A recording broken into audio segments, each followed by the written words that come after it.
Hello divine souls, जय श्री राम, जय बाबा नीम करोली महाराज की। अब देखिए, कई लोगों का सवाल होता है कि बाबा की भक्ति हम कर रहे हैं, नाम जप भी कर रहे हैं, लेकिन जो हमारे सर्टेन टेम्पटेशंस हैं, जो हमें समय समय पे दिखते हैं, अब वो जाते नहीं हैं। तो देखिए, वो एक्चुअली में जाएंगे नहीं, गायब नहीं होगा। वो क्या है, हमारे सामने समय समय पे हमें दिखाया जाएगा। मतलब भक्ति और अगर हम नाम जप कर रहे हैं बराबर, तो हमारे अंदर इम्प्रूवमेंट जो है, किस कोई चीज़ गायब होके कभी नहीं होगी। वो इम्प्रूवमेंट हमेशा हमारे सामने आएगी। कैसे?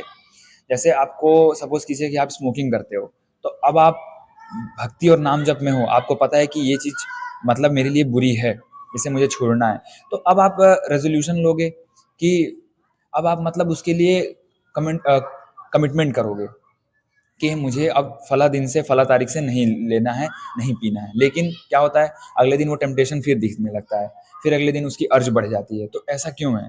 क्योंकि वो चीज़ ऐसे ख़त्म नहीं होगी। आप किसी चीज़ को कमिटमेंट के साथ ख़त्म नहीं करोगे, आप उसको रिप्लेसमेंट के साथ ख़त्म करो।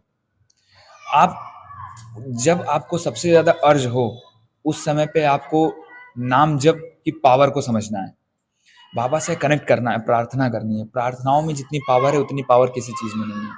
प्रार्थना कीजिए, क्योंकि वो सर्टेन टेम्पटेशंस जो है ना, वो आपको बार बार ही दिखाई जाएंगी आपके सामने, वो अर्ज आपको बार बार ही आएगी। इसीलिए आप उस मंत्र जाप को बिल्कुल भी नेगेटिव वे में मत देखें। अगर नेगेटिव वे में देखोगे तो वो उल्टा काम करेगा। आप पॉजिटिवली उसको रिस्पॉन्ड करो, पॉजिटिव वे में मंत्र जाप करो। और जब भी आपको लगे कि बहुत ज़्यादा अर्ज बढ़ रहे हैं, तो देखिए, वो प्रेयर, वो भक्ति और नाम जप, और उसको गिल्ट करने की ज़रूरत नहीं है, बिल्कुल भी गिल्ट नहीं फील करना है। जब आप कोई टेम्पटेशन से हटने की कोशिश करते हो ना, तो वो आपके पीछे आता है। उस टेम्पटेशन को हमें क्या करना है, ओवरकम करना है। ओवरकम करके जब हम आगे बढ़ेंगे एक स्टेप, तब हमें हमारे अंदर जो कॉन्फिडेंस बूस्ट होता है, वो कॉन्फिडेंस एक नेक्स्ट लेवल होता है। इसीलिए जब भी लगे हो कोई टेम्पटेशन सालों से परेशान कर रही है आपको, कोई अर्ज जो है ख़त्म ही नहीं हो रही है, तो उस अर्ज को हमें ख़त्म नहीं करना है, उस अर्ज से लड़ाई नहीं लड़नी है, उस अर्ज को देखना है। उस अर्ज को देख के हमें उस मोमेंट पे क्या रिस्पॉन्ड देते हैं, उसके लिए वो चीज़ समझनी ज़रूरी है। और देखिए, बाबा की भक्ति और नाम जप, एक बारी हम बाबा की भक्ति करना जब शुरू करते हैं, जब बाबा हमें पकड़ते हैं, तब वो चीज़ें हमारे जीवन से ऑटोमेटिक ख़त्म होने लगती है। बस बाबा हमें उन सब चीज़ों से इतना ज़्यादा फेस करवाते हैं। क्यों करवाते हैं? ताकि हम उस इमोशंस को, वो अंदर से उठने वाली भावनाओं को, अर्ज को, डिज़ायर को अच्छे से समझ सकें। हमारी आत्मा में वो गड़ जाए कि कैसे वो अर्ज हमें नेगेटिव वे में लेकर चली जाती है। अगर कभी उठती है तो कैसे हमें उससे डील करना है। कैसे हम उसे पहचानेंगे कि हाँ, ये अर्ज हमें अंधकार में लेकर जाने वाला है, तो हमें उससे एक स्टेप पीछे ले लेना है। इसीलिए हमें इन सब चीज़ों से गुजारा जाता है, फ़ील करवाया जाता है, ताकि बाद में हम भटके ना, बाद में हमारा रास्ता जो है फिर अंधकार में ना जाए। और देखिए, बात ये रही कि क्वेश्चन कई लोगों का ये है कि भैया चैंटिंग तो कर रहे हैं, लेकिन आप बता दो कि आप किस तरह से चैंट करते हो। देखो, सबका प्रोसेस एक ही है। मेरा भी प्रोसेस वही है जो आप लोगों को बाबा ने बताया है। बाबा एक ही प्रोसेस से सबको लेकर जाते हैं। कोई भी यहाँ पे बहुत हायर लेवल का चैंटिंग नहीं करता है। सब चैंट करते हैं, सब भक्ति करते हैं। जो भी बाबा से जुड़े होते हैं, वो लोग बाबा के उसी नियम को फॉलो करते हैं। राम नाम जाप और हनुमान चालीसा का पाठ, और तामसिक चीज़ों से बिल्कुल दूरी, मांस, शराब, स्मोकिंग, व्यभिचार से बिल्कुल दूरी।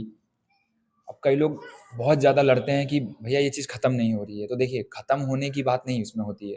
इसमें बार-बार ही अर्ज़ को आपके सामने लाया जाएगा, ताकि आप इसको समझो। जितना करीब से आप समझोगे इसको, उतना ही ज़्यादा आप ऑटोमेटिक इससे कटते चले जाओगे। इसीलिए जो भक्ति है, हमें एकदम से रिज़ल्ट नहीं देती है। नाम जप हमें एकदम से रिज़ल्ट नहीं देता है। हम सब परेशान होते हैं, समय-समय पे परेशानी आती है हमारे सामने। समय-समय पे बाबा इस परेशानी को और ज़्यादा तीव्र कर देते हैं। कभी-कभी आप देखोगे कि कुछ दिन तक बिल्कुल सही हो, अचानक से बहुत ज़्यादा तीव्र गति से वो इच्छा उठेगी, वो अर्ज उठेगा। तो वो सब इसीलिए होता है, ताकि आप देख लो कि उसकी गति जो है कितनी है, कितनी तीव्रता से आपके अंदर वो उठ रही है, वो डिज़ायर। समझ रहे हो आप? इसीलिए बाबा जब जुड़ते हैं, भक्ति और नाम जब करवाना शुरू करते हैं, बाबा जब किसी को भक्त बनाते हैं, तो सबसे पहले जिस जो चीज़ उसको अंधकार में ले जाती है उसके जीवन में, सबसे पहले उसी से उसकी मुलाकात करवाते हैं। क्योंकि बाहरी चीज़ों का कुछ ख़ास संबंध नहीं है भक्ति से। बाहरी चीज़ें क्या हैं कि इंसान जब कमा रहा है, तो हम वो चीज़ कर लेते हैं। लेकिन जो अंधकार है, जो अंदर से अंधकार में ले जाता है, जो अंदर से हमें खोखला बनाता है, जो अंदर से हमें बिल्कुल एम्प्टी कर देता है, उन चीज़ों से मिलवाते हैं और उन चीज़ों को निकालते हैं, समय-समय पे निकालते हैं। समय-समय पे आप उस चीज़ को देखोगे, समय-समय पे आप उससे लड़ोगे, लेकिन हर उस मोमेंट पे भक्ति और नाम जप ही काम आएगा। हर उस मोमेंट को एक अपॉर्चुनिटी बना दो भगवान से और गहराई में कनेक्ट करने का, बाबा से और गहराई में प्रार्थना करने का। वही हमारा विश्वास है, वही हमारा फेथ है। क्योंकि बाबा भी हमें चेक करते हैं कि इस मोमेंट पे हम क्या करते हैं, किस तरीके से रिस्पॉन्ड करते हैं। क्योंकि जो अर्ज भेजी गई है, वो अर्ज ऐसे ही नहीं दी गई है। वो जो टेम्पटेशंस हमारे अंदर दिख रहे हैं, वो ऐसे ही नहीं दिख रहा है। उसके पीछे की बहुत बड़ी वजह है।